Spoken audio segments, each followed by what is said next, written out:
The Charleston International Airport buzzed with its usual chaotic symphony of announcements, rolling wheels, and hurried footsteps.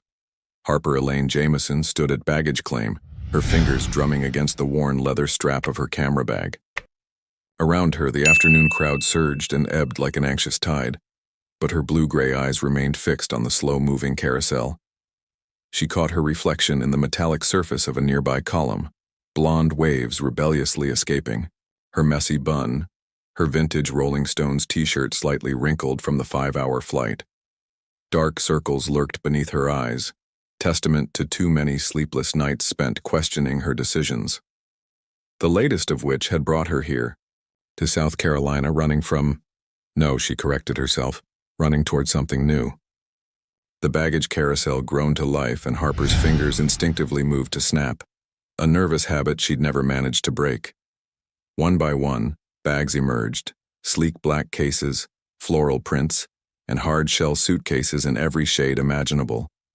She shifted her weight from one scuffed boot to the other, willing her old blue suitcase to appear. "Last bags from Flight 2187, a monotone voice announced overhead. There it was, the familiar worn blue fabric rounding the corner. Harper stepped forward, then paused. Another blue suitcase, nearly identical to hers, followed closely behind. She squinted, trying to spot the yellow ribbon she'd tied to the handle last summer in Colorado. The first bag passed her, and she reached for the second one, catching a glimpse of something that might have been yellow. "Excuse me," a deep voice said as someone reached past her, grabbing the first blue suitcase before it could make another loop. Harper glimpsed tall height and sun-bronzed forearms before the crowd shifted and the stranger disappeared. Lifting her suitcase from the carousel, Harper wheeled it toward the exit. The South Carolina heat hit her like a wall as she stepped outside, immediately causing her to regret her choice of jeans. Her phone buzzed. Another message from her mother that she wasn't ready to answer. Not when it would inevitably lead to questions about her extended vacation and reminders about the job offers she'd left behind in Boston. 20 minutes later, her rideshare pulled up to the Sandpiper Inn, a charming 2-story building painted in soft coastal blues and creams. Salt-weathered rocking chairs lined the wraparound porch, and clusters of seagrass swayed in the afternoon breeze.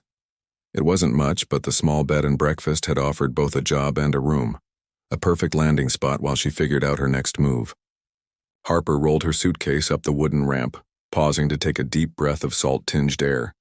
This was it, a new beginning.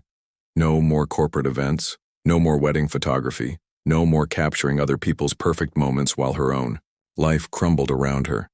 Here she could focus on her true passion, documentary photography, real moments, real stories, real life. The inn's owner, Mrs. Adelaide Chen, greeted her with warm brown eyes and a gentle smile that immediately put Harper at ease. "Welcome to the Sandpiper. You must be Harper. Let's get you settled in. You'll be in room 7 just up those stairs and to the right. It has the most wonderful view of the sunrise over the water." Harper followed the older woman up the creaking stairs, taking in the coastal-themed artwork and old black-and-white photographs that lined the walls. Her room was small but bright, with whitewashed furniture and large windows that let in the afternoon light. "Breakfast is served from 7 to 9, Mrs. Chen continued. "And don't forget you start tomorrow morning at the coffee shop. I'll introduce you to everyone then." She handed Harper an old brass key with a shell-shaped keychain. "Rest up, dear. You look like you've had quite a journey." Alone at last, Harper collapsed onto the queen-sized bed, its blue and white striped, comforter cool against her skin. She'd unpack, shower, and then maybe explore the beach before sunset. Perhaps she'd even find some interesting subjects to photograph, something to kickstart her portfolio rebuilding. Rolling onto her side, she reached for her suitcase, fingers finding the zipper. The first hint that something was wrong came when the zipper moved too smoothly. Her old bag always stuck slightly on the left side. Heart quickening, she pulled it open. Men's clothes, neatly folded board shorts, well-worn t-shirts in earth tones, and a pair of leather sandals that were definitely not hers. Beneath them, a dog-eared copy of The Old Man and the Sea, and a small wooden box with intricate wave patterns carved into its surface. No, no, no, Harper muttered, frantically digging through the contents. This couldn't be happening. Not today. Not when she was finally trying to get her life together. Her camera equipment, her backup hard drive, her journal. Everything she needed was in her suitcase. The real one. The one currently in the possession of a stranger with sun-tanned arms. Her fingers trembled as she reached for the luggage tag, hoping for a name, a phone number, anything. The plastic window was empty, the paper insert missing. Of course it was. Because that would have been too easy. And if Harper had learned anything in the past year, it was that life was rarely easy. She sank to the floor, back against the bed, and finally let herself laugh, a slightly hysterical sound that bounced off the white walls. Here she was, trying to start fresh, and she couldn't even manage to grab the right suitcase. Her mother would have a field day with this one. Running her hands through her hair, Harper took a deep breath. Okay. Think. The other blue suitcase had been taken by someone tall. Someone who would soon discover they had her belongings instead of theirs. They'd have to exchange bags eventually. All she had to do was contact the airport's lost and found, file a report, and wait. But waiting had never been her strong suit. Standing up, Harper noticed something she'd missed in her initial panic. A business card that had fallen from one of the shirt pockets. Picking it up, she read, Westbrook's surf shop and lessons, followed by an address in Folly Beach. Below that, in slightly faded ink, Lincoln Westbrook owner. Her heart skipped a beat. This was it. A name, a location. She could take a taxi, get there before they closed, and swap suitcases.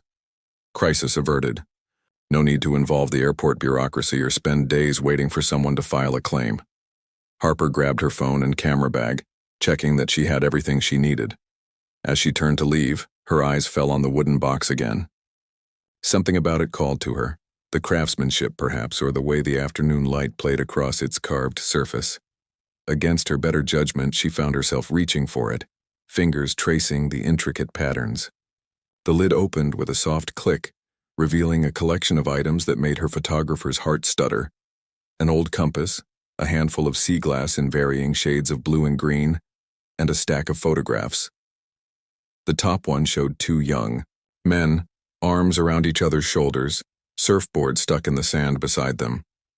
Both had the same green eyes, though one's sparkled with mischief while the other's held a gentler light. They looked so happy, so unguarded, the kind of moment she lived to capture.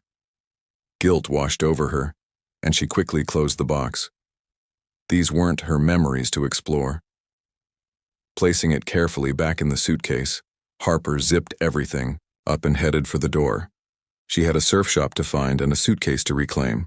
What she didn't know, couldn't know, was that this simple mix-up was about to change everything. As she stepped out into the late afternoon sun, a warm breeze carried the distant sound of waves and the salty promise of adventure. Somewhere, in Folly Beach, a green-eyed surfer named Lincoln Westbrook was probably discovering her own treasures, her own secrets, and for reasons she couldn't quite explain, that thought sent a shiver of anticipation down her spine. Sometimes the best stories, after all, begin with a mistake. Lincoln Westbrook sat cross-legged on his living room floor, surrounded by the contents of a stranger's life. The late afternoon sun streamed through the windows of his beach house, casting long shadows across the hardwood floors and illuminating particles of salt air dancing in the light. He ran a hand through his sun-bleached hair, green eyes fixed on the photographs spread before him. He hadn't meant to look. When he'd first opened the suitcase and discovered the mistake, his intention had been to close it immediately and contact the airport. But then a loose photograph had slipped from between the clothes, a black and white image of an elderly couple dancing in the rain, their joy so palpable it seemed to radiate from the paper. The technical skill was impressive, but it was the raw emotion captured in that frozen moment that held him transfixed. Now, 2 hours later, he still hadn't called the airport. Instead, he found himself carefully examining each item, building a picture of the mysterious photographer in his mind. Her camera equipment spoke of a professional, though the worn state of her camera bag suggested recent hardship. A journal filled with elegant handwriting revealed both vulnerability and determination. Day 1 of starting over, the latest entry read, "Maybe this time I'll get it right." A stack of business cards caught his attention. Harper E. Jameson, photography, capturing life's authentic moments. He tried the name out loud, letting it roll off his tongue. Harper. It suited her somehow, though he couldn't explain why. His phone buzzed, probably another message from his business partner Miguel, about tomorrow's surf lessons. Lincoln ignored it, his attention caught by a manila envelope tucked into a side pocket. Inside, he found rejection letters from various galleries and magazines, all dated within the past year. The most recent one stuck out. "Dear Ms. Jameson, while your technical skills are undeniable, we feel your work lacks the emotional depth our publication requires." Lincoln frowned. Whoever had written that clearly hadn't seen the dancing couple in the rain, or the series of photographs he'd found documenting life in what appeared to be a small fishing village. Each image told a story, captured a truth that went beyond mere technical skill. Standing up, he walked to the sliding glass doors that led to his deck. The ocean stretched out before him, its surface painted in shades of gold and pink by the setting sun. The familiar rhythm of the waves usually calmed his thoughts, but tonight his mind kept returning to the mysterious photographer and her abandoned dreams. He knew he should just drop the suitcase at Lost and Found. That would be the sensible thing to do, the easy thing.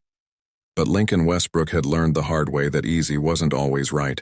3 years ago, it had been easy to tell his brother, "Sure, catch you later," when Chase had asked him to join him for one last surf session. Easy to wave him off, claiming he was too busy with the new surf shop. If he'd known it would be the last time. Lincoln's hand instinctively moved to the silver chain around his neck, fingers finding the small compass pendant, identical to the one Chase had been wearing when they found him. The official report had called it a tragic accident, a rogue wave in otherwise calm conditions. But Lincoln knew better. Chase had been looking for him, waiting for him to show up like he'd promised. A knock at the door pulled him from his thoughts. "It's open, Miguel." His business partner and oldest friend stepped inside, carrying 2 bottles of beer. "Brought your favorite IPA, but—" Miguel paused, taking in the scene before him. "What's all this?" "Wrong suitcase at the airport," Lincoln explained, accepting the beer. "Belongs to a photographer."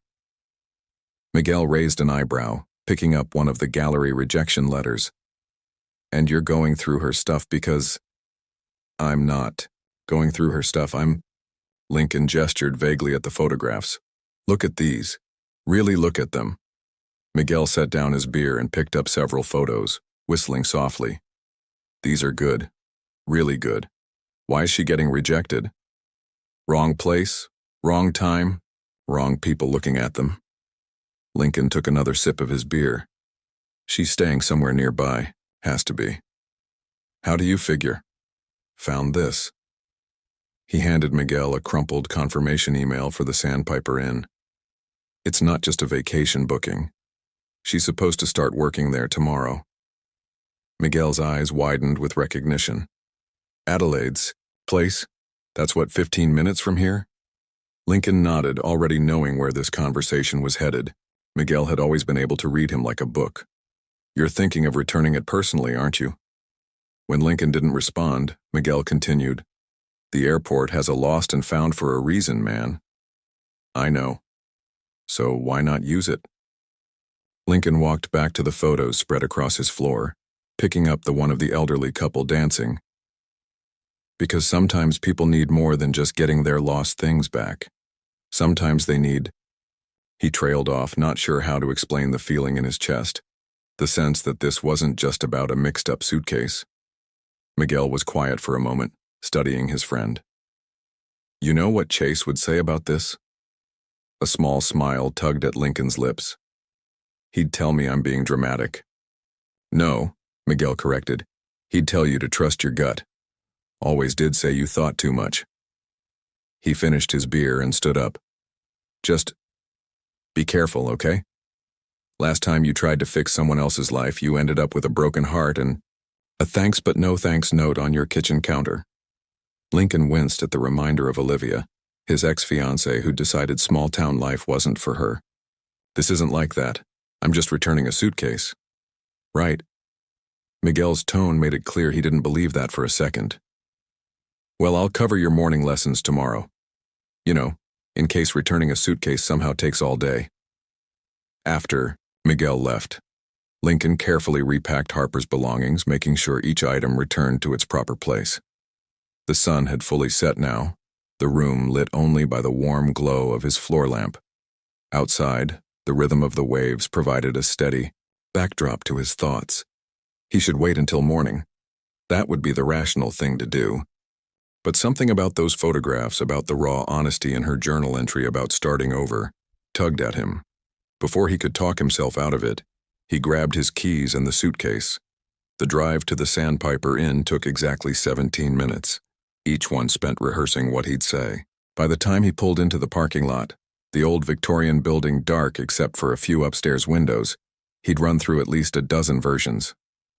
Standing on the wraparound porch, suitcase in hand, Lincoln took a deep breath of the familiar, salt air.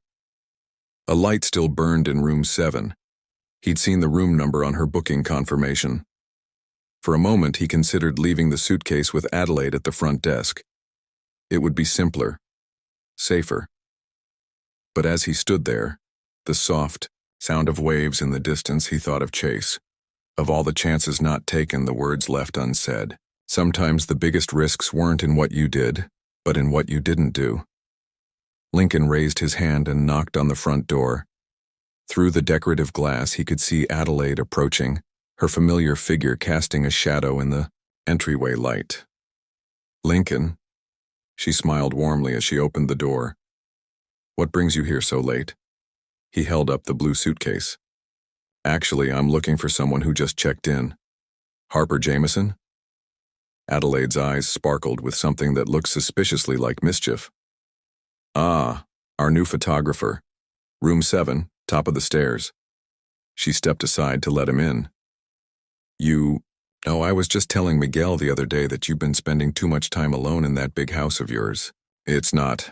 I just have her suitcase, Lincoln protested, but Adelaide was already walking away, humming what sounded suspiciously like an old love song. Standing at the bottom of the stairs, Lincoln took one final deep breath. Just returning. A suitcase, he reminded himself. Nothing more. But as he climbed the steps, Chase's voice echoed in his memory. Sometimes, little brother, the best waves are the ones you almost talked yourself out of riding. Reaching room 7, Lincoln adjusted his grip on the suitcase and knocked. Whatever happened next, he had a feeling his life was about to change. Harper had just stepped out of the shower when she heard the knock. Wrapped in a fluffy white towel, hair dripping onto her shoulders, she froze. It was past 9, too late for housekeeping, too early for ghosts. She'd planned to track down her suitcase first thing in the morning, after a good night's sleep helped wash away the edges of panic still lingering in her chest. Another knock, softer this time. Just a minute, she called out, quickly pulling, on her wrinkled Rolling Stones t-shirt and a pair of denim shorts she'd found in her camera bag. Always pack an emergency change of clothes, her first photography mentor had taught her. Her wet hair left dark patches on her shoulders as she padded barefoot to the door. She opened it to find herself staring at a broad chest covered in a faded gray t-shirt. Looking up, and up, she met eyes the color of sea glass caught in morning light. The man from the airport. Had to be. Though the baggage carousel's fluorescent lighting hadn't done justice to the way his sun-streaked hair fell across his forehead, or the quiet intensity of his gaze. "Hi," he said, and something in his voice made her breath catch. "I think I have something that belongs to you." He lifted her blue suitcase, a half-smile playing at the corners of his mouth. Harper's heart did a strange little flip. "And I have something that belongs to you." She gestured to his suitcase, which sat near her bed. "Though I have to confess, I may have opened it before I realized the mistake." "Same here." His smile widened slightly, creating small creases at the corners of his eyes. "I'm Lincoln Westbrook. Harper Jameson." She stepped back from the doorway. "Would you like to come in? To get your suitcase, I mean." He hesitated for a moment, and Harper suddenly became very aware of her bare feet, wet hair, and the late hour. Or we could exchange them right here, that's probably more appropriate. No, please, he said quickly. Inside is good, if you're sure. As Lincoln stepped into her room, Harper was struck by how he seemed to fill the space, not just physically, but with a kind of quiet presence that made the air feel charged. He set her suitcase down carefully, as if he knew exactly how valuable its contents were to her. Your photographs, he said, running a hand through his hair in what she suspected was a nervous gesture. They're incredible, especially the one of the couple dancing in the rain. Heat crept up Harper's neck. You looked at them? I did, I'm sorry. One fell out when I opened the suitcase and then... He met her eyes directly. I couldn't stop looking. The way you capture people, it's like you see straight through to their souls. The compliment hit her differently than the hollow praise she'd received at corporate events or the technical critiques from galleries. There was something raw and honest in his voice that made her want to show him more, to explain the stories behind each shot. That means a lot, she said softly. Especially after... She caught herself before mentioning the rejection letters. Well, it just means a lot. Lincoln's eyes flickered with understanding, and she wondered if he'd found those two. The thought should have embarrassed her, but somehow it didn't. There was something about him that made her feel like her failures were just part of a larger story, not the ending. The wooden box, she blurted out, needing to shift the focus. In your suitcase. The craftsmanship is beautiful. A shadow passed over his features. My brother made it. He was always good with his hands. The past tense hung heavy in the air between them. Was, Harper repeated quietly, understanding blooming in her chest. She moved to his suitcase and carefully lifted out the box. The waves, carved into it, they're perfect. Like he knew exactly how water moves. Lincoln took the box from her, his fingers brushing hers for a moment. He did. Chase lived his whole life by the water. Taught me everything I know about surfing. He traced the pattern with his thumb. This was the last thing he made. Harper's photographer's instinct noted how his shoulders tensed, how his jaw tightened almost imperceptibly, but it was the woman in her, the one who knew about loss and regret, who recognized the weight he carried. Would you like some tea? She asked impulsively. Mrs. Chen left a kettle and some local blend she swears by. Lincoln looked up, surprise, replacing the sadness in his eyes. It's late. It is, Harper agreed, already moving to fill the kettle. But I'm too wired to sleep, and you came all this way instead of just leaving my suitcase at Lost and Found. Seems like the least I can do is offer you tea. A genuine smile spread across his face, transforming his features. Well, when you put it that way. While the water heated, they sat on the small love seat by the window. The night air carried, the distant sound of waves and crickets, a symphony Harper was already growing to love. So, Lincoln said, what brings a talented photographer to Folly Beach? Besides mixed-up luggage, that is. Harper laughed softly. Would you believe me if I said I'm not entirely sure? I just needed a change, a place to reset. She gestured to the room. Mrs. Chen offered me a job at the coffee shop downstairs and a room up here.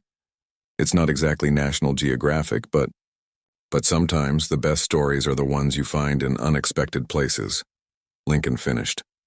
The kettle whistled, and Harper busied herself with the tea to hide how his words resonated through her. What about you? She asked, handing him a steaming mug. The business card in your pocket? You own a surf shop? And give lessons. He took a sip of tea. Chase and I always talked about opening one together. After he... Lincoln paused, swallowed. Well, it felt right to make it happen anyway. Harper found herself studying him with a photographer's eye, the way the lamplight softened his features, how his hands cradled the mug, the subtle shift in his posture when he spoke of his brother. A dozen perfect shots presented themselves, moments that begged to be captured.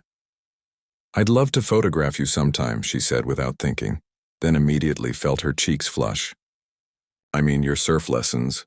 For the inn's website, maybe." Mrs. Chen mentioned wanting to update it. Lincoln's eyes met hers over the rim of his mug, and something electric passed between them. "I'd like that." They talked until their tea grew cold, about everything and nothing. His favorite surf spots, her travels, the best local restaurants, the worst wedding photography disasters. It was easy, comfortable, yet thrumming with an undercurrent of possibility that made Harper's skin tingle. When Lincoln finally stood to leave, the clock had ticked well past midnight. "I should go. You probably want to unpack, get settled."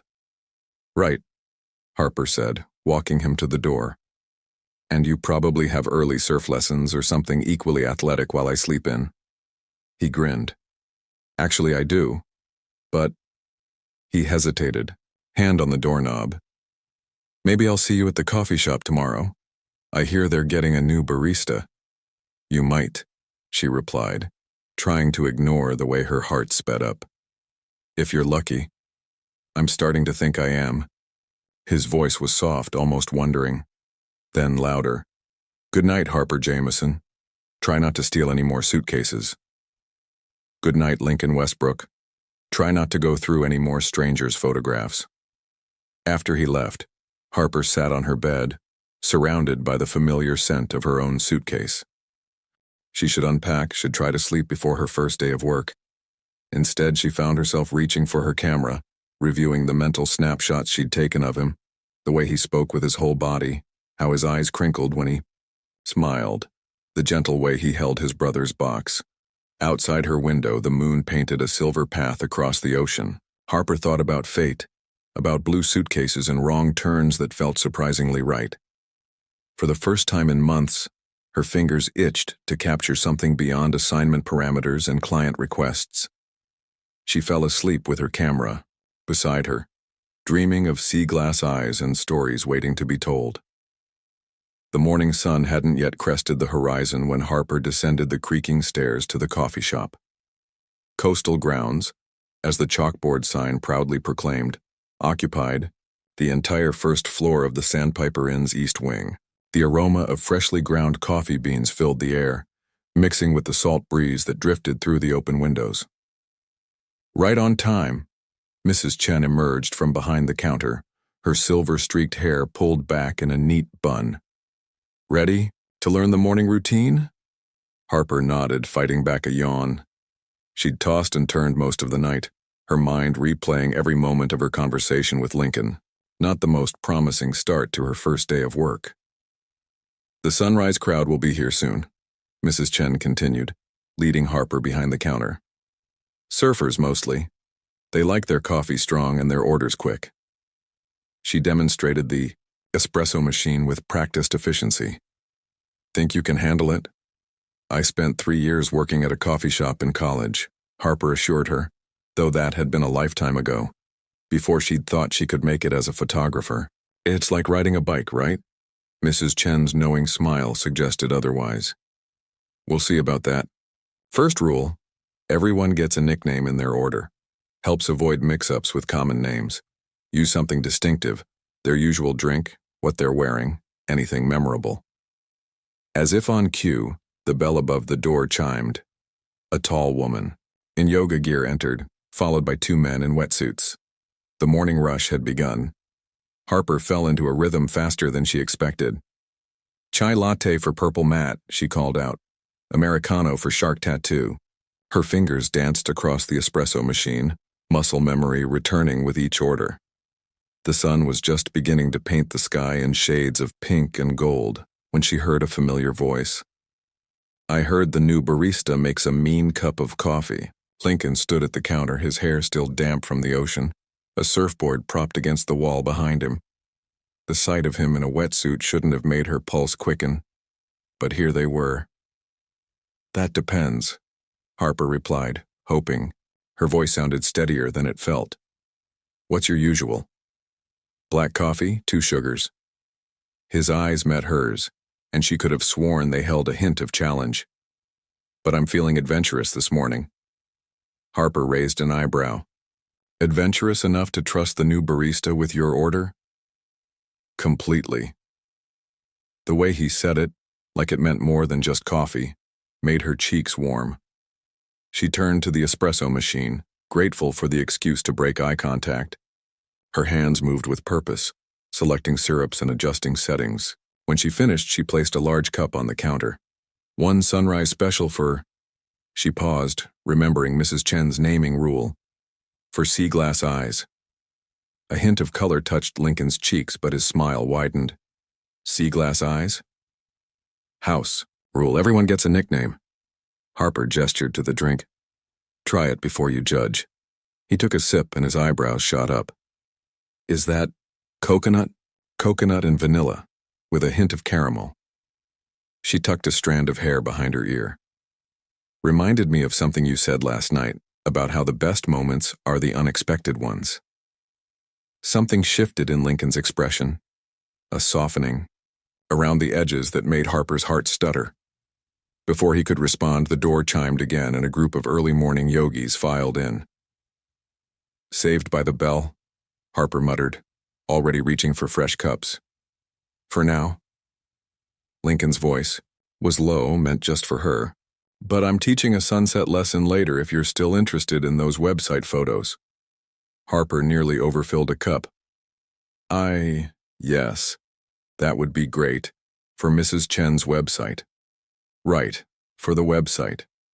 His smile suggested he saw right. Through her professional pretense. Meet me at Westbrook's around 6? She nodded, not trusting herself to speak. Lincoln picked up his coffee and surfboard, throwing one last look over his shoulder before heading out. Harper watched him go, aware that Mrs. Chen was pretending not to notice from her spot by the pastry case. The rest of the morning passed in a blur of orders and friendly faces. Harper met Miguel, Lincoln's business partner, who ordered an elaborate iced concoction she dubbed Surf Instructor Special. He'd grinned and asked if that made Lincoln boss. Man special, to which Harper had responded with a pointed look that only made him laugh harder. During a rare lull, Mrs. Chen appeared at her side. You're good at this. Not just the coffee, the way you connect with people, makes them feel seen. It's the photographer in me, Harper admitted. I'm used to looking for the little details that make someone unique. Mrs. Chen wiped down the counter with methodical strokes. And what little details did you notice about our Lincoln? Harper nearly dropped the mug she was holding. We just met. Sometimes that's all it takes. Mrs. Chen's eyes held a distant look. I met my Robert at a bus stop in the rain. One look and I knew my life had just changed course. She patted Harper's arm. Don't worry, dear. I won't meddle. Much. The afternoon brought a steady stream of tourists and locals, each with their own stories that Harper couldn't help but want to capture. A young couple celebrating their engagement. An elderly man who ordered the same drink his late wife had loved. A group of teenage surfers fresh from their first successful lesson. By the time her shift ended, Harper's feet ached and her shirt was spotted with coffee stains, but she felt more alive than she had in months. This wasn't the life she'd planned, not even close, but something about it felt right in a way her carefully plotted career path never had. Up in her room, she changed into fresh clothes and grabbed her camera equipment. The butterflies in her stomach had nothing to do with professional photography and everything to do with a certain surf instructor, but she refused to examine that too closely. The walk to Westbrook's surf shop took her along the beach. Harper stopped several times to capture the way the late afternoon light played on the waves, the silhouettes of seabirds against the sky, a child's abandoned sandcastle being slowly reclaimed by the tide. Each shot felt pure, untainted by client specifications or market demands. The surf shop was exactly how she'd imagined it. Weathered wood exterior, surfboards lined up like soldiers, wide windows letting in the golden hour light. A sign in the window read, "Private lesson in progress," but the door was unlocked. Inside, she found Lincoln helping a young boy out of a wetsuit while his mother looked on proudly. The scene struck her as so perfectly candid that she raised her camera before she could stop herself. The click of the shutter drew Lincoln's attention. "Sorry," Harper said quickly. "Professional habit. I can delete it." "Don't you dare." The mother stepped forward. "My phone died right when he stood up on the board for the first time. I was devastated." "I can send you copies," Harper offered, "if that's okay." This last part she directed at Lincoln, who was watching her with an unreadable expression. "More than okay." He helped the boy hang up his wetsuit. "Ready for your next lesson tomorrow, champ?" After the family left, Lincoln turned to Harper. "You just made that kid's whole week. His mom's been trying to get him in the water for months. Today was the breakthrough." It was a perfect moment. Harper scrolled through her camera, showing him the shot. "See how his smile reaches his eyes? That's real joy, not the posed kind." Lincoln moved closer to see the screen, and Harper became acutely aware of the scent of salt water and sunscreen that clung to him. "You really do see things differently," he said softly. "The angle, the lighting. You made it look like magic," Harper suggested when he trailed off. "Yeah." His eyes met hers. Magic. The word hung between them, heavy with possibility. Harper lowered her camera, but Lincoln didn't step back. For a moment she thought he might. But the shop? Door chimed and Miguel's voice called out, "Yo, boss man, you're going to miss the best waves." Lincoln cleared his throat. "Ready to get some shots for that website?" Harper nodded, grateful for the return to professional territory. But as she followed him out to the beach, camera in hand, she couldn't shake the feeling that she was about to capture something far more significant than website content. The sun was beginning its descent, painting everything in shades of gold and promise. Some shots, Harper knew, changed everything. She just hadn't expected to find herself in one. The late afternoon sun transformed the ocean into liquid gold, each wave capped with fire. Harper stood at the water's edge, camera poised, watching Lincoln demonstrate proper surfing stance to a group of beginners. She'd already captured dozens of shots, but none of them felt quite right. Too posed, too commercial, too much like her old work. "Remember," Lincoln's voice carried across the sand, "surfing isn't about conquering the wave. It's about becoming part of it." His hands moved as he spoke, sketching invisible patterns in the air. "You have to feel the rhythm, understand the water's story." Click. Harper caught the moment without thinking. Lincoln silhouetted against the sunset, his students leaning forward unconsciously, drawn in by the quiet passion in his voice. There was something about the way he taught that transcended mere instruction. Miguel appeared at her side, his own board tucked under his arm. "He's good, isn't he? Makes it look easy." "The teaching or the surfing?" Harper asked, adjusting her lens as Lincoln led his group toward the water. "Both. Life, too, sometimes." Miguel's tone held a hint of something deeper. "But that's just the surface. Like those waves out there. Looks calm up top, but there's always more going on underneath." Harper lowered her camera, studying Lincoln as he helped a nervous student onto her board. "The box," she said softly. "His brother made it." Miguel nodded. "Chase." They were inseparable, the kind of brothers who could have whole conversations without saying a word. He dug his board deeper into the sand. After the accident, Lynn didn't speak for weeks, threw himself into opening the shop, teaching lessons. Like if he could just help enough people feel safe in the water, it would somehow make up for. He trailed off, but Harper understood. Guilt was a familiar companion after all.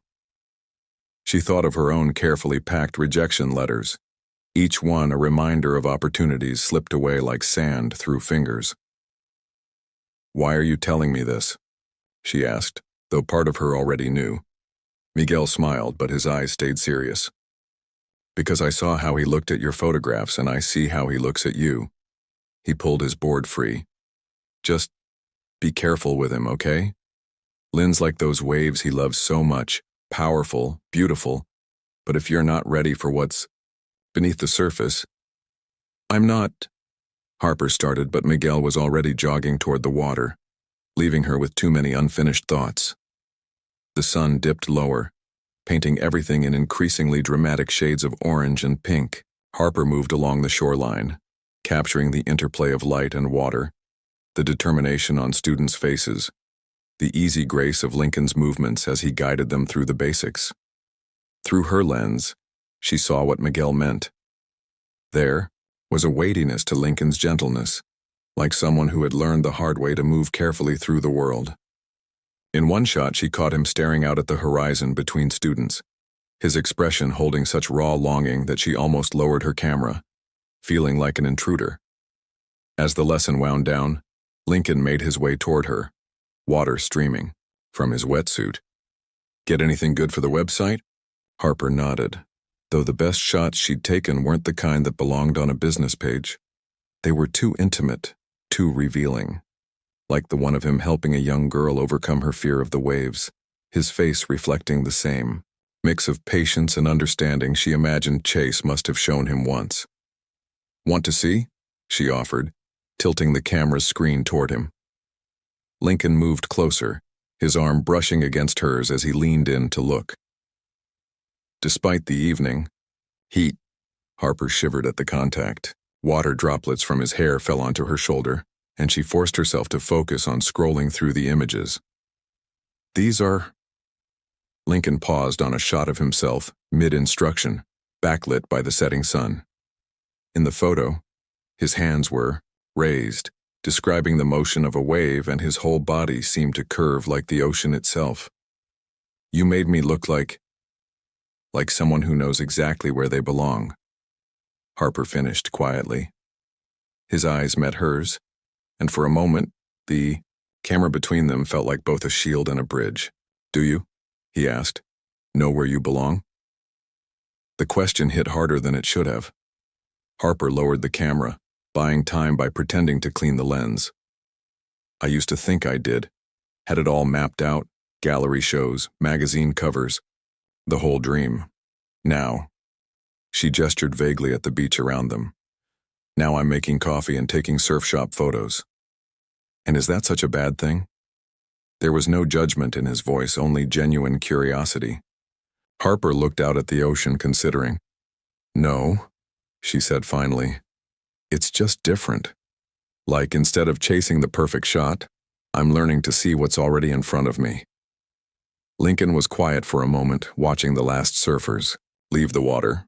Chase used to say something similar about waves. Said everyone wants to catch the biggest one, but sometimes the best rides are the ones you weren't looking for. Your brother sounds wise. He was. Lincoln's voice caught slightly on the past tense. "Hey, would you want to get some dinner? There's this little place just up the beach, best fish tacos you've ever had." Harper's heart did a complicated flip. I should probably get these photos edited. The excuse sounded weak even to her own ears. Right, of course. Lincoln took a step back and Harper immediately missed his proximity. Another time. No, wait. The words tumbled out before she could overthink them. Fish tacos sound perfect.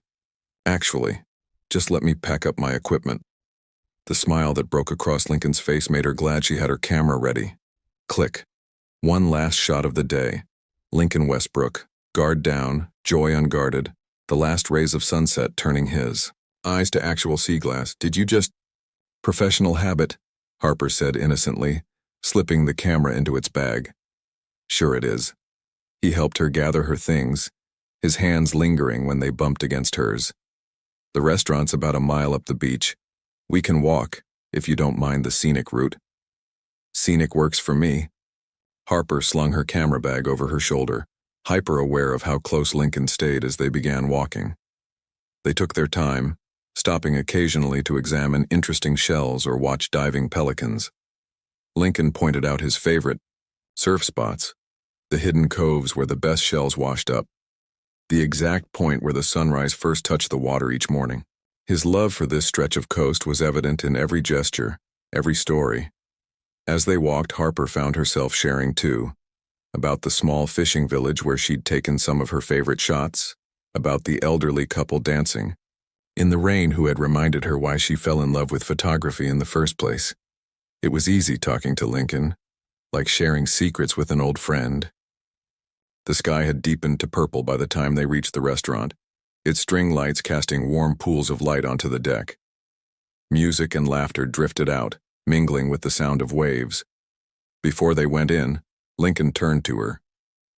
"I'm glad you got the wrong suitcase," he said softly. Harper smiled, remembering the panic she'd felt just yesterday when she'd discovered the mix-up. "Me too." She reached out and squeezed his hand quickly. "And I'm glad you didn't just leave." It had lost and found. Something shifted in Lincoln's expression, a deepening of whatever had been building between them since that first late-night conversation. But before he could respond, a familiar voice called out from the deck.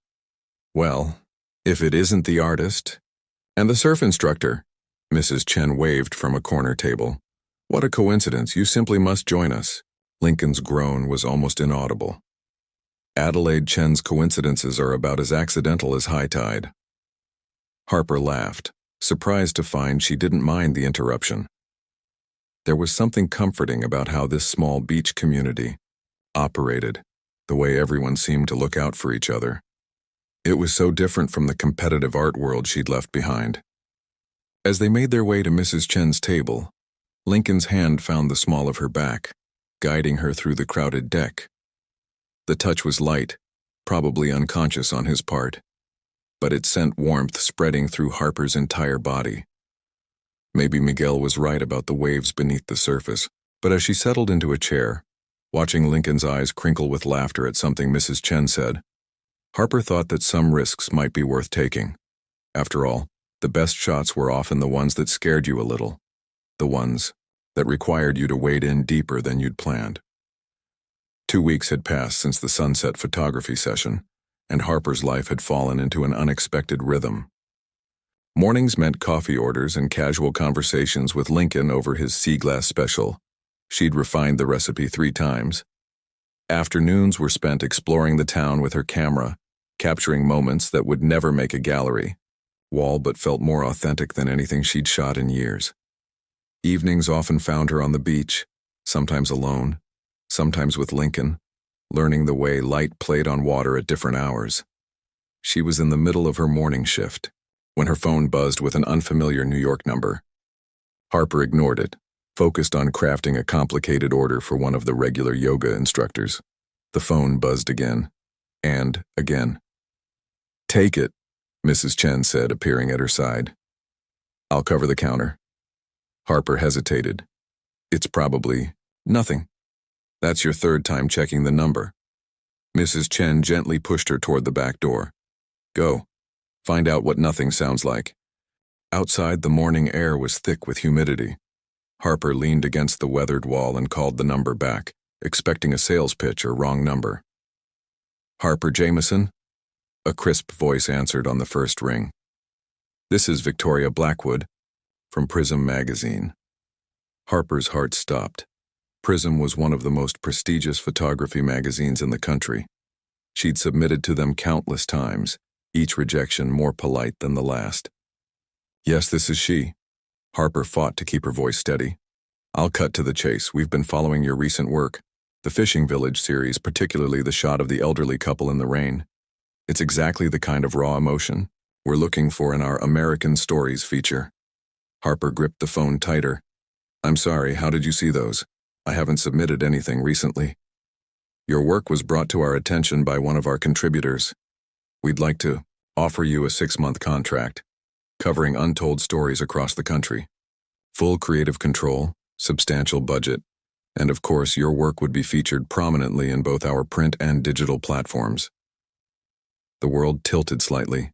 6 months ago, this call would have been everything she'd ever wanted.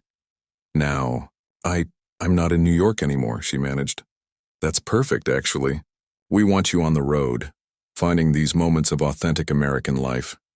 Starting salary is $95,000, plus expenses. We'll need you to begin next week. There's a story in Montana we'd like you to cover first." Next week. Harper's eyes drifted to the surf shop visible down the beach. Lincoln would be teaching his morning class now. sharing his quiet wisdom about waves and timing and becoming part of the story you're trying to tell. "Can I have 24 hours to think about it?" she asked. "Make it 12. We'll need to move quickly if we're going to make the Montana deadline. I'll send over the contract details now." After hanging up, Harper stood motionless, letting the sound of waves wash over her. Through the coffee shop window, she could see Mrs. Chen pretending not to watch her. Beyond that, the ocean stretched endlessly, the same ocean that had brought her here, to this place that was starting to feel like home, she whispered to herself, the realization both thrilling and terrifying. The rest of her shift passed in a blur. She nearly mixed up 3 orders, earning concerned looks from Mrs. Chen. When Lincoln came in for his usual afternoon coffee, Harper felt her heart twist. "You okay?" he asked, studying her face. "You seem distracted." "Just tired." The lie tasted bitter. "Actually, are you free later? I could use someone to talk to." Something in her tone must have given her away because his easy smile faded into concern. "Always. Meet me at the shop after closing. We can walk the beach." Harper nodded, already dreading the conversation. How could she explain that everything she'd ever wanted was suddenly at odds with everything she was discovering she needed? The afternoon dragged endlessly. Harper found herself staring at the contract details Victoria had sent, the numbers blurring before her eyes. It was more money than she'd ever been offered, more exposure than she'd dared hope for. The kind of opportunity that could launch her into the career she'd always dreamed of. So why did it feel like drowning? When she finally walked to the surf shop that evening, the sun was setting in a spectacular display of orange and pink. Lincoln was waiting outside, casual in board shorts and a faded t-shirt that did nothing to hide the lean muscles beneath. The sight of him made her chest ache. "Want to tell me what's going on?" he asked as they fell into step along the shoreline. Harper took a deep breath. "I got a call today, from Prism magazine." Lincoln stopped walking. "The one that rejected your work before? You remember that?" The fact that he'd not only seen those rejection letters but remembered the details made something warm bloom in her chest. "I remember everything about that night." His voice was soft. "What did they want?" "They want to hire me. 6 months, traveling the country, capturing authentic American stories. Full creative control, good money, major exposure." Harper kicked at the sand. "Everything I thought I wanted." "Thought?" Lincoln's eyes searched her face. "I don't know anymore." Harper turned to face the ocean, finding it easier to talk without meeting his gaze. 6 weeks ago, I would have said yes, without hesitation, but now, she gestured vaguely at the beach, the town, him. "Now I'm not sure what I want." Lincoln was quiet for a long moment. When he spoke, his voice held a carefully neutral tone. "When do they need an answer?" "Tomorrow morning." Harper turned back to him. "What would you do?" "That's not fair." A muscle worked in his jaw. "You can't ask me that." "Why not?" "Because," he ran a hand through his hair in frustration, "because I want to tell you to stay. I want to be selfish and list all the reasons why you belong here. With the coffee shop, and Mrs. Chen, and with me." His voice caught on the last words. "But I can't be the reason you give up your dreams." "What if my dreams are changing?" Harper stepped closer, heart pounding. "What if I'm discovering that maybe success doesn't look like what I thought it did?" "Harper." The way he said her name, like a prayer, like a warning. "Don't make this decision based on whatever this is between us. Don't risk resenting me later." "Is that what happened with Olivia?" The question slipped out before she could stop it. Lincoln flinched. "Miguel told you about her?" "Just that she chose her career over small-town life. That she left." "She did." Lincoln's eyes held a shadow of old pain. "And I told myself I understood, that I would never ask someone to choose between their dreams and this." He gestured at the ocean, the small town behind them. "It's not enough for some people. this quiet life, these small moments. But it's enough for you? It's everything to me. The raw honesty in his voice made Harper shiver. This town, these people, the ocean, it's not just where I live, it's who I am. Chase understood that. He used to say we had salt water in our veins instead of blood. Harper reached for her camera, an instinct she'd developed over the past weeks whenever Lincoln spoke of his brother. But this time, he caught her wrist gently. "Don't," he said. "Don't capture this moment. Live in it with me." The touch of his hand, the intensity of his gaze, the sound of waves breaking behind them. It all crystallized into something Harper knew she'd remember without needing a photograph.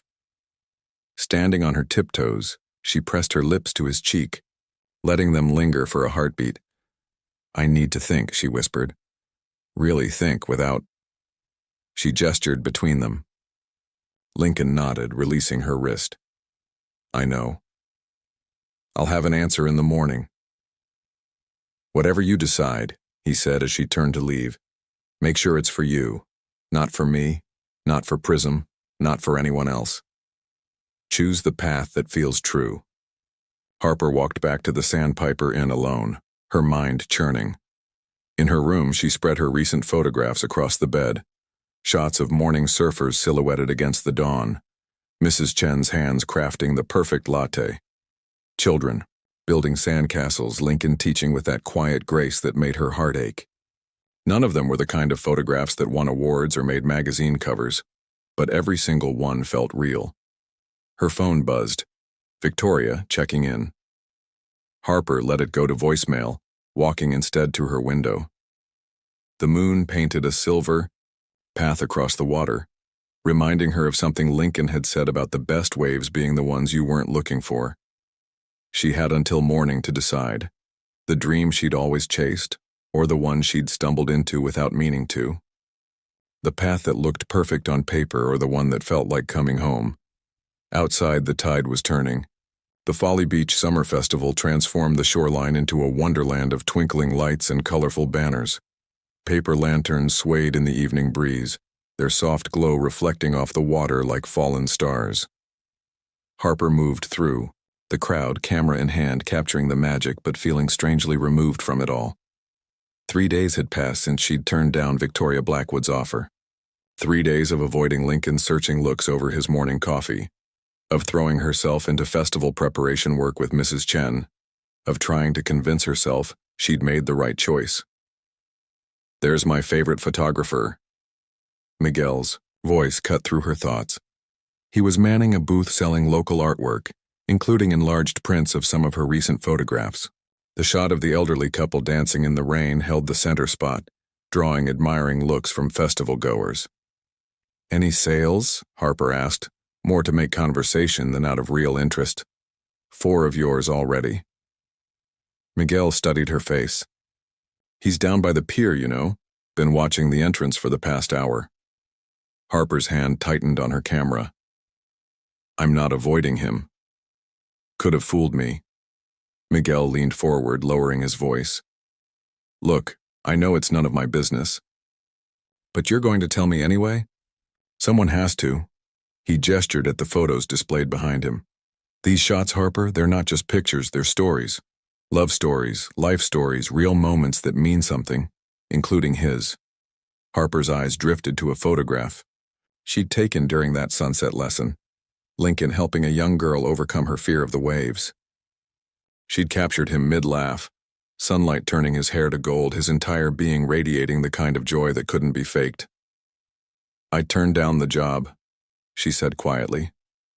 Miguel's eyebrows shot up. "What?" "The magazine contract, I said no." "Does he know?" Harper shook her head. "I haven't figured out how to tell him. He was so adamant about not wanting to influence my decision, and now—" She trailed off, remembering the careful distance Lincoln had maintained since their beach conversation. "Now you're afraid he'll think you chose him over your career?" "Didn't I?" Miguel snorted.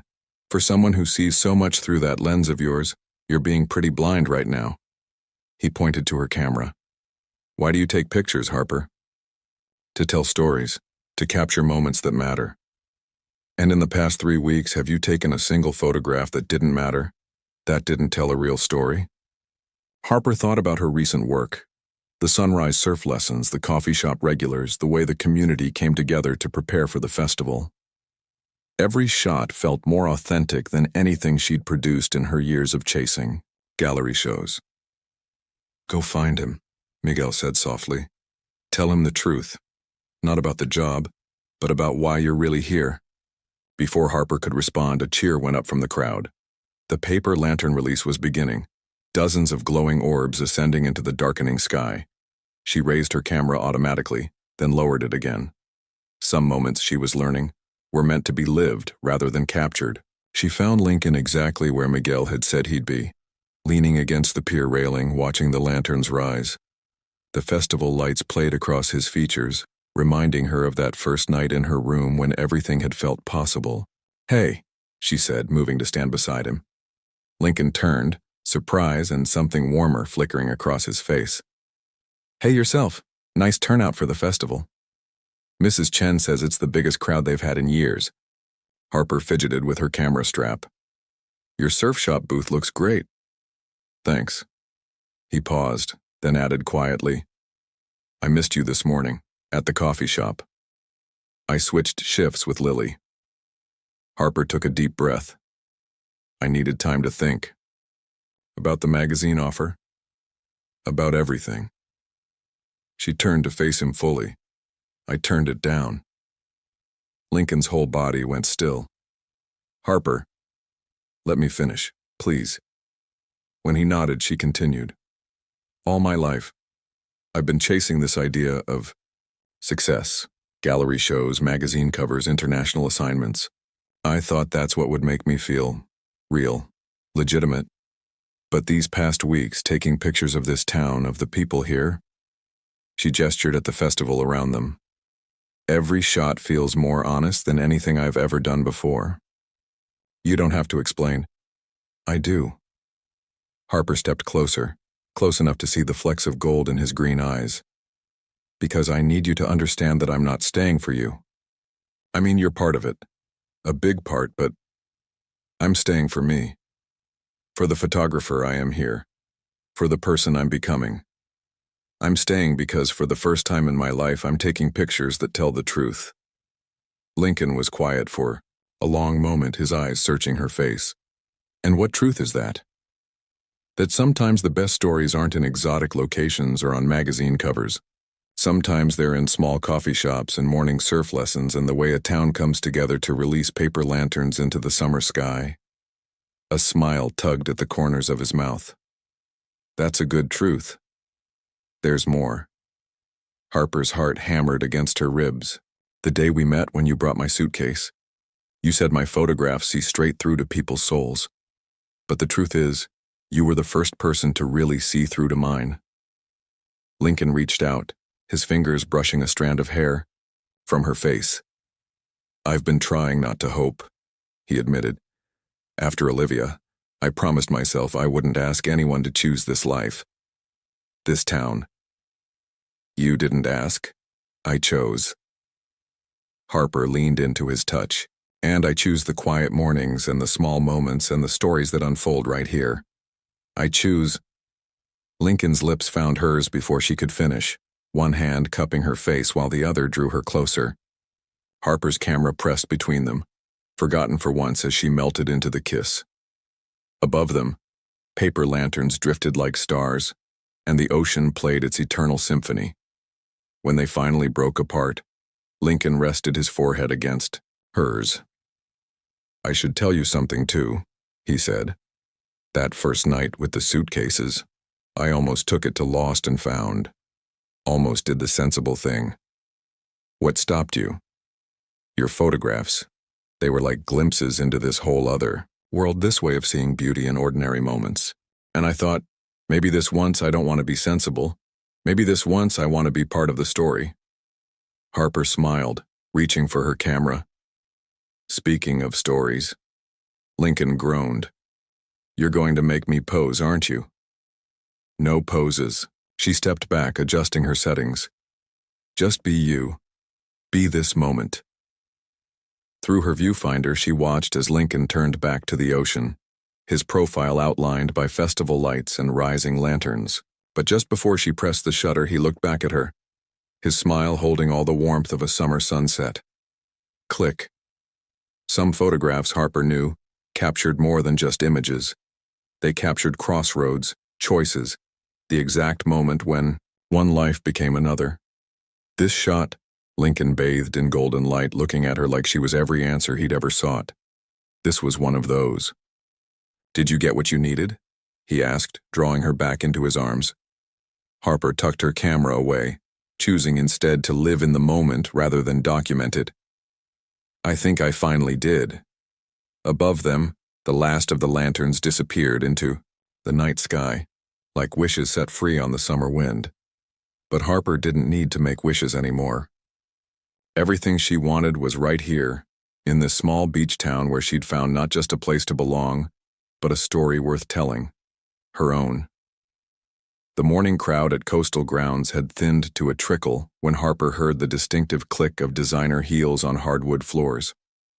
She looked up from the espresso machine to find her mother, Diane Jameson, standing at the counter in a crisp white pantsuit that screamed New York sophistication. "Hello, sweetheart," Diane said, placing her Prada bag on the counter. "Imagine my surprise when Victoria Blackwood called to ask why my daughter would turn down the opportunity of a lifetime to serve coffee." Harper's fingers instinctively found the camera hanging at her hip, a habit now like a talisman. "Mom, you could have called first. Would you have answered?" Diane's perfectly manicured nails tapped against the counter. "You've been avoiding my calls for weeks." Before Harper could respond, Mrs. Chen emerged from the back room. "Harper, dear, why don't you take your break? Use my office for some privacy." She turned to Diane with a warm but knowing smile. "I'm Adelaide Chen, the owner. Would you like some tea? We have a lovely local blend." 10 minutes later, Harper sat across from her mother in Mrs. Chen's cozy office, the walls lined with photographs spanning decades of beach life, including, she noticed with a start, several of her own recent shots. "What are you really doing here, Mom?" Diane sighed, looking suddenly tired beneath her polished exterior. "I'm trying to understand. You had a plan, Harper. Gallery shows, magazine features, building a real career. Instead, you're hiding in this what?" Harper's voice held an edge. "This small town? This simple life? This retreat?" Diane set down her teacup. "Ever since the gallery incident." "The gallery incident?" Harper laughed without humor. "You mean when my entire exhibition got rejected because my work was too raw, too real, not commercial enough? When every connection you'd carefully cultivated suddenly disappeared? I was trying to help you. No, you were trying to shape me into the photographer you thought I should be. But Mom, look." Harper pulled out her camera, scrolling through recent shots. "Look at these people, these moments. They're real, they matter." Diane glanced at the photos, her expression softening almost imperceptibly. "They're beautiful, sweetheart. But beautiful doesn't pay the bills. Beautiful doesn't build a career. Actually," Harper pulled up the sales figures from Miguel's festival booth on her phone. "My print sold out at the summer festival. I've got orders for more, and 3 local galleries want to feature my work. Real work, Mom, not staged shots or corporate events." "Local galleries," Diane repeated flatly. "In South Carolina." A knock at the door interrupted them. Lincoln stood in the doorway, still damp from teaching his morning lesson. "Sorry to interrupt, but you left this at my place this morning." He held up Harper's favorite lens, then seemed to register the tension in the room. "Oh, I didn't realize." "Mom, this is Lincoln Westbrook," Harper said, watching her mother's eyes narrow at his casual beach attire. "He owns the surf shop down the beach. Lincoln, this is my mother, Diane Jameson." "Ma'am." Lincoln stepped forward to shake her hand, and Harper saw her mother note the quiet confidence in his manner, so different from the polished art world types she preferred. "Your daughter's changing lives around here with her photography." "Is she?" Diane's tone was carefully neutral. How exactly does one change lives with coffee shop photographs? Mom, Harper warned, but Lincoln just smiled. Come see for yourself. He gestured toward the door. I was about to show Harper something special anyway. Why don't you join us? 20 minutes later, they stood in the surf shop's newly renovated back room. One entire wall was covered with Harper's photographs, not just the scenic beach shots, but intimate moments of town life. Children learning to surf, elderly couples walking the beach, fishermen at dawn, families at the festival. I'm opening a gallery, Lincoln explained. Well, part gallery, part community space. Somewhere to showcase local artists, host events, maybe some photography classes. He glanced at Harper. Was going to surprise you tonight, but... Harper stared at the wall of her work, her throat tight. Each photograph had been professionally matted and framed, the lighting perfect to highlight the emotional depth of each shot. The response has been incredible, Lincoln continued, addressing Diane. People see themselves in these moments, see their own stories reflected back at them. Your daughter has a gift for capturing not just images, but truth. Diane moved closer to the wall, stopping in front of the photograph of the elderly couple, dancing in the rain, the one that had started everything. I remember when you first showed me this, she said softly. I told you it was too personal, too emotional for commercial work. You did. I was wrong. Diane turned to face her daughter. They're extraordinary, Harper. Not because they're perfect, but because they're real. She glanced at Lincoln, then back to Harper. Is this why you stayed? Because you found your truth here?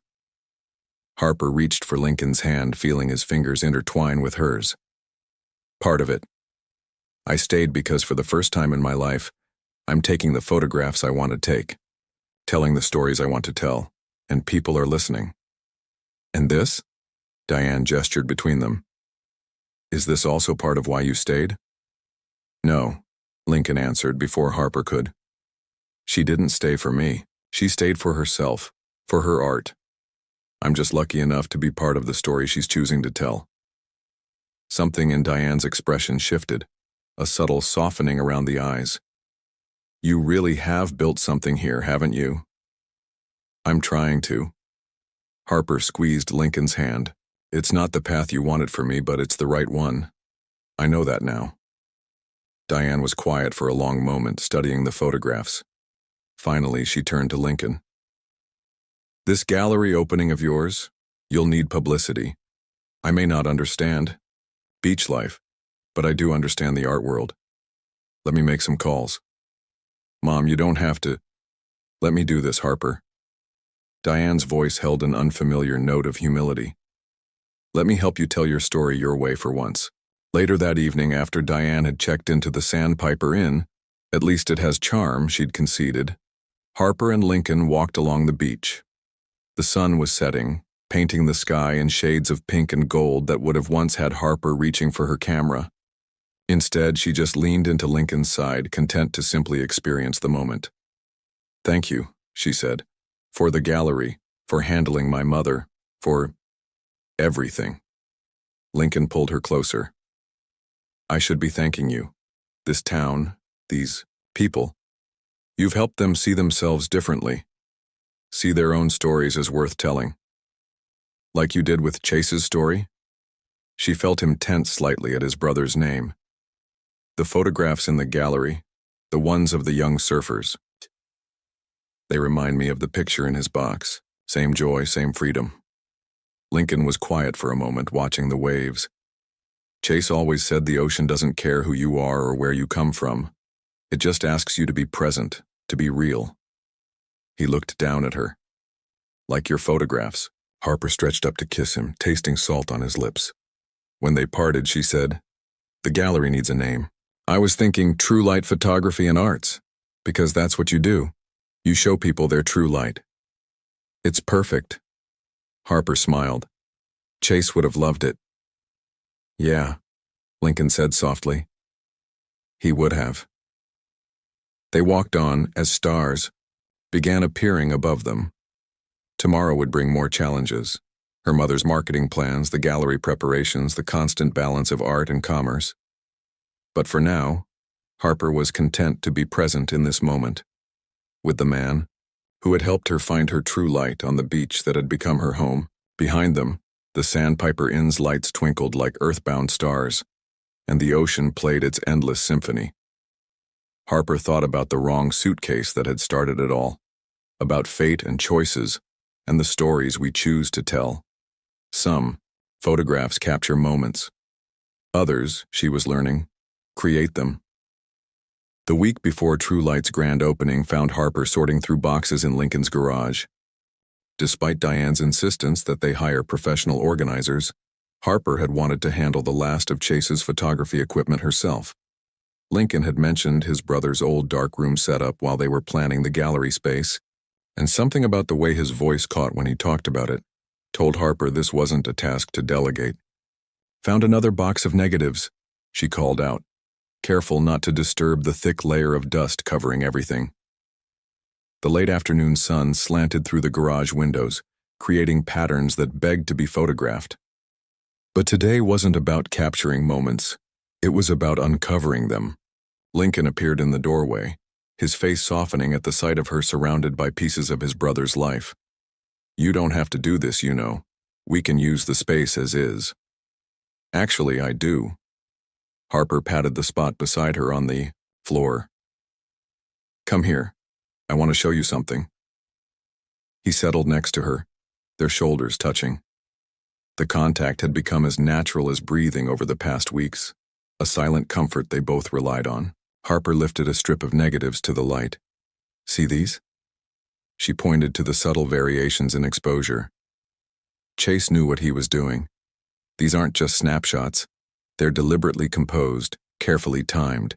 He had an eye for moments that mattered. Lincoln took the strip, his fingers trembling slightly. "He never showed me these. I mean, I knew he took pictures, but I thought it was just a hobby. Sometimes we hide the things that matter most." Harper reached for another box, this one marked simply CB in faded marker. "Because they're too personal, too real." As she lifted the lid, a collection of developed photographs spilled out. They were different from the ones in Chase's wooden box. Not the usual surf shots or beach scenes, but intimate portraits of town life. A younger Mrs. Chen kneading dough in the pre-dawn light. Miguel teaching his first surf class, face full of nervous determination. And Lincoln, much younger, sitting on the beach at sunrise, unaware of the camera capturing his profile. "Oh," Lincoln breathed, picking up the photo of himself. "I remember this morning. It was right after Dad left.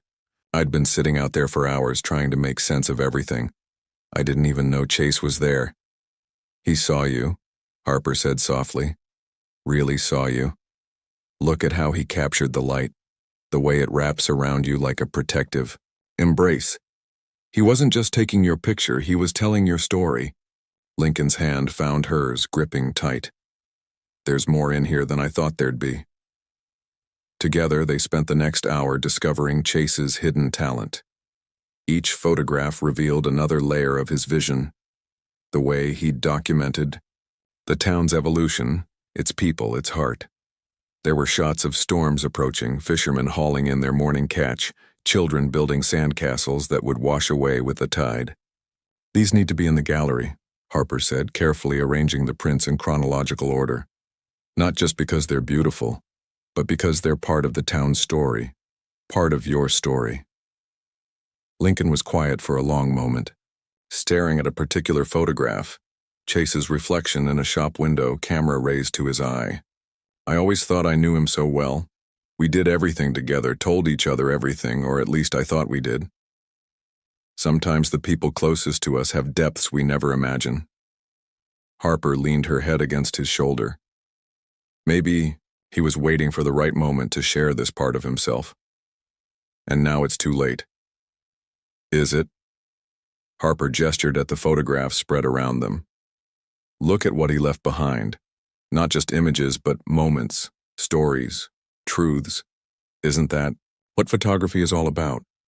Preserving what matters for others to discover." Lincoln picked up another print, a shot of himself and Chase after a big wave, both grinning wildly at the camera held at arm's length. I remember this day. The wave was massive, probably too big for our skill level, but Chase just looked at me and said, "Sometimes you have to let go of the fear to catch the moment." Sounds like he wasn't just talking about surfing. No, Lincoln smiled. He rarely was. A loud knock on the garage door startled them both. Miguel poked his head in, then whistled low at the sight of all the photographs. "Sorry to interrupt memory lane, but Mrs. J is about to have a meltdown about the gallery lighting. Something about improper ambiance for emotional resonance." Harper laughed. "That's Mom speak for I care but don't want to show it." She squeezed Lincoln's hand. "You okay here for a bit?" "Actually," Lincoln stood, pulling her up with him. "I want to show these to my mother. She needs to see them." "Want company?" The gratitude in his eyes was answer enough.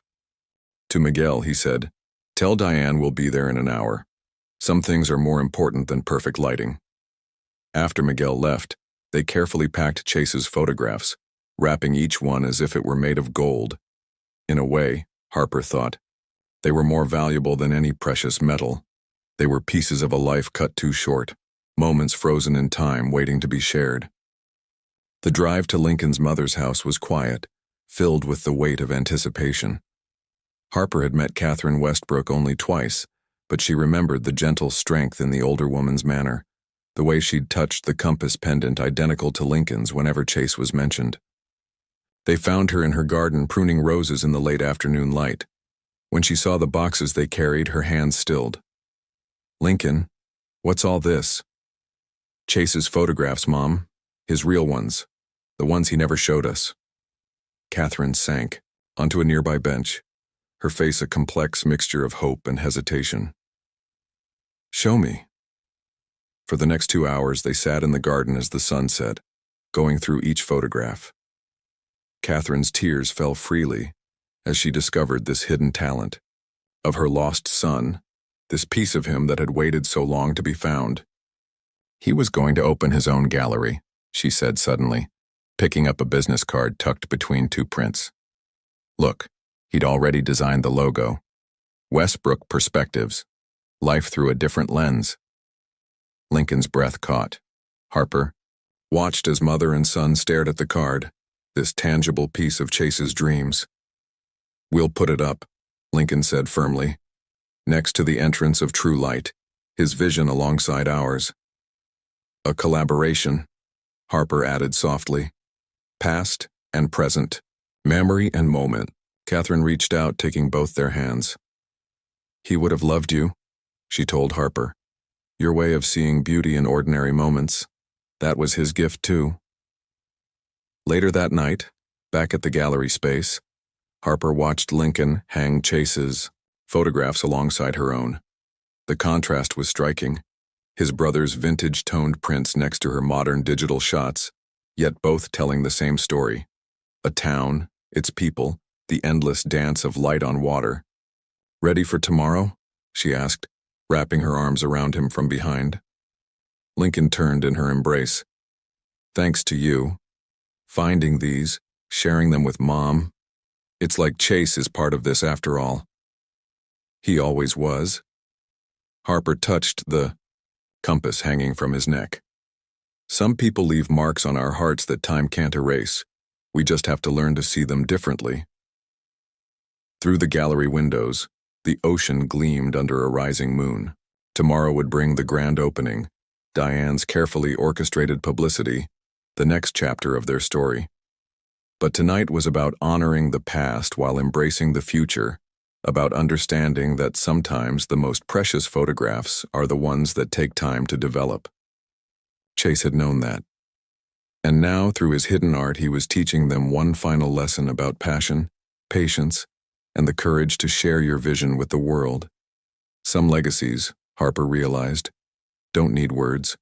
They just need the right light to shine. The evening of True Light's grand opening arrived with picture-perfect weather, as if even the elements had aligned for the occasion. Paper lanterns, Mrs. Chen's idea, swayed gently in the sea breeze, creating pools of warm light along the boardwalk leading to the gallery. Harper stood in the center of the main room, taking one last look around before the doors opened. Her photographs and chases lined the walls in perfect harmony, telling the story of a town through two different lenses separated by time but united in vision. The elderly couple dancing in the rain now hung beside Chase's shot of a young Mrs. Chen kneading bread. Different moments, same truth about love's quiet persistence. "Everything's ready," Lincoln said, coming up behind her. He wore a blue button-down that brought out the green in his eyes, though he'd refused to swap his usual flip-flops for the dress shoes Diane had suggested. "You okay?" "Perfect," Harper replied, meaning more than just the gallery setup. She turned to face him, straightening his slightly crooked collar. "Though your mom might cry when she sees the Chase Westbrook Memorial Wall." "Might?" Lincoln smiled. "She's already crying. Been sitting in her car for 10 minutes trying to fix her makeup." The wall in question dominated the gallery's east wing. A carefully curated selection of Chase's photographs showing the evolution of Folly Beach through his eyes, culminating in that last shot of himself reflected in the shop window. Camera raised. Below it, they'd mounted his business card design. Westbrook Perspectives, life through a different lens. Speaking of crying, Lincoln nodded toward the entrance where Diane had just arrived, dabbing at her eyes while trying to maintain her sophisticated New York image. "Mom?" Harper hurried over. "What's wrong?" "Nothing's wrong." Diane gestured at the gallery, her usual composure cracking. "It's just, I get it now. Why you stayed. This isn't just a gallery, it's a story," Harper finished. "Our story. More than that." Diane pulled an envelope from her designer bag. "It's your future. Victoria Blackwood is here." Harper stiffened. "Mom, I told you I don't—" "Not for what you think." Diane pressed the envelope into her hands. "Just read it after the opening." Before Harper could respond, Mrs. Chen appeared at the door. "They're here. Everyone's here." The next hour passed in a blur as the gallery filled with townspeople and art critics alike. Diane had worked her marketing magic, bringing in representatives from major publications while Miguel and Mrs. Chen had ensured every local resident received a personal invitation. Harper moved through the crowd, watching as people discovered themselves in her photographs. The morning surfers recognizing their silhouettes against the dawn, the coffee shop regulars finding their candid moments preserved in perfect detail. But it was the reactions to Chase's work that touched her most deeply. "I remember this day," she overheard Catherine telling a group of admirers, her voice strong despite her tears. "Chase said the light was too perfect not to capture. I didn't know he saw us all so beautifully."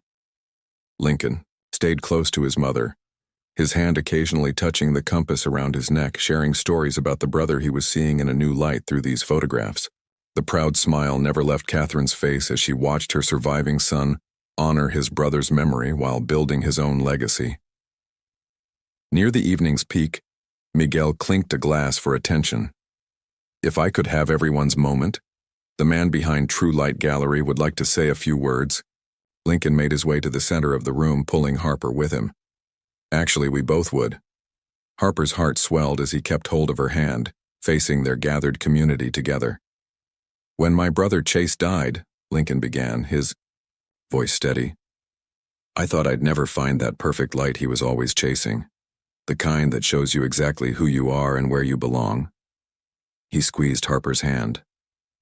"Then someone picked up the wrong suitcase at an airport." Gentle laughter rippled through the crowd. "What we've created here isn't just a gallery. It's a testament to the power of seeing, really seeing, the moments that make a life meaningful." Chase knew that.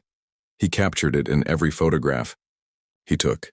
"And Harper," he turned to her, eyes bright. "Harper reminded me how to see it too." "Actually," Harper said, addressing the crowd, "this gallery is about all of you. Every person who's let me capture their story, who's shared their mornings at the coffee shop, their sunsets on the beach, their quiet moments and loud celebrations. You've taught me that sometimes the best photographs aren't the ones that win awards. They're the ones that tell the truth." She caught sight of Victoria Blackwood in the crowd, the magazine editor's expression thoughtful as she studied the photographs. Chase had a saying, Lincoln continued, something he wrote on the back of every photograph he developed.